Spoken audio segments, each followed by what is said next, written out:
Senator Waters. Thanks, Mr President. Indeed.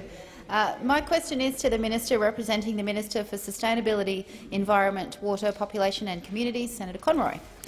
Last week, Sir David Attenborough and 32 other world-renowned UNEP Global 500 laureates begged the Australian government to retain their power to protect Australia's national environment and not to delegate it all to the states. They said the government should, and I quote, avoid at all costs the devolution of the government's environment powers. This comes on the heels of Tim Flannery's quarterly essay, which predicts a second wave of species extinctions throughout Australia. How is the government's handover of federal— Order.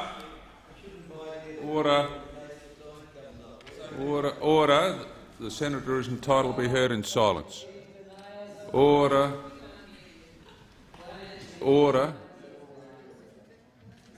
Continue. Thank you, Mr President. As I was saying, this comes on the heels of Tim Flannery's quarterly essay, which predicted a second wave of species extinctions throughout Australia. How is the government's handoff of federal environmental powers to Campbell, we're in the coal business at Newman, and Barry, shooters in national parks O'Farrell, going to prevent this extinction crisis? Order.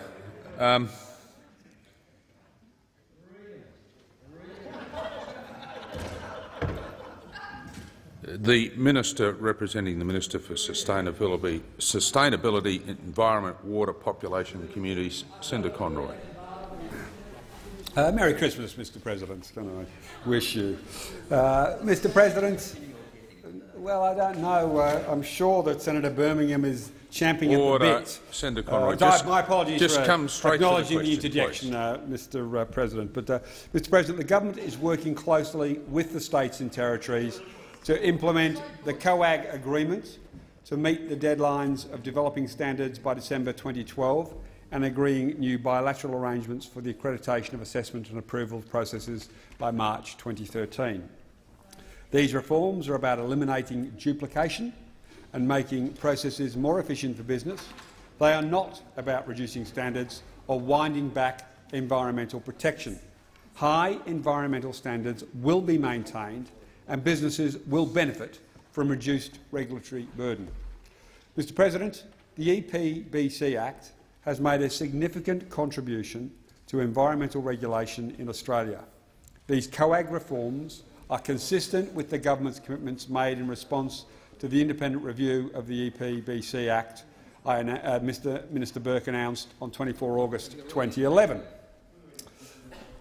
Yes, from the minister involved, given I'm representing Senator Abetz, you are very observant, as always.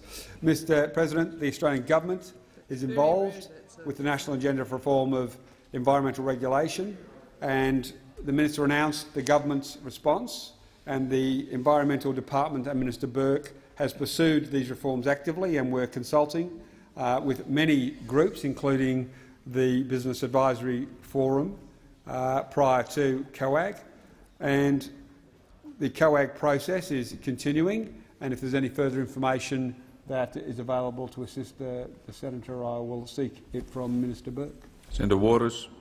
Thanks, President. Thank you, Minister. A supplementary question. You said that the federal government will require the states to meet standards of environmental protection, but no standard in the world will change the fundamental approach of state governments to put short-term economic gain ahead of environmental protection.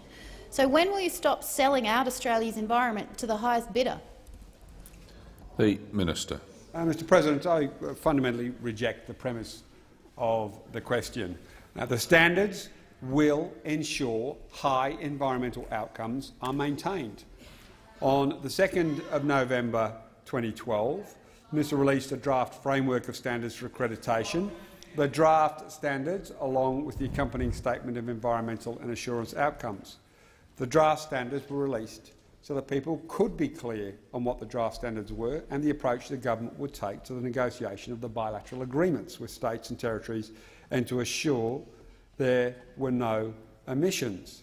The draft standards are the foundational rules for the negotiations. They are about keeping the bar high, Mr President, and making sure Australia's environmental protection standards are maintained. Senator Waters. Thanks, Mr President. Second supplementary. Martin Ferguson was on Inside Business a couple of weeks ago, spruiking the Australian government's desire to roll out an even fluffier red carpet for the mining industry. He said the main way the government was achieving this was through this handover of environmental powers to the states. How much has Martin Ferguson, as the mouthpiece for the mining industry— You need to refer to a person in the other place by their correct title. How much has Minister Martin Ferguson, as the mouthpiece for the mining industry, driven this agenda to destroy environmental protection? Order. The Minister. Mr President, I had the good luck on that particular Sunday morning to be watching the television and saw Minister Ferguson, and I don't recall him mentioning fluffy regulations and handing things over. So I don't think the basis of your question has any merit at all. It almost resembles an opposition question in that it seeks to denigrate in the question rather than actually ask a question. I don't think there's anything for me to follow up on with Minister Burke, but I would happily, if there's any follow-up questions, seek further information. Senator Payne. Thank you, Mr President. My question is to the Minister representing the Minister for Indigenous Employment and Development, Senator Wong.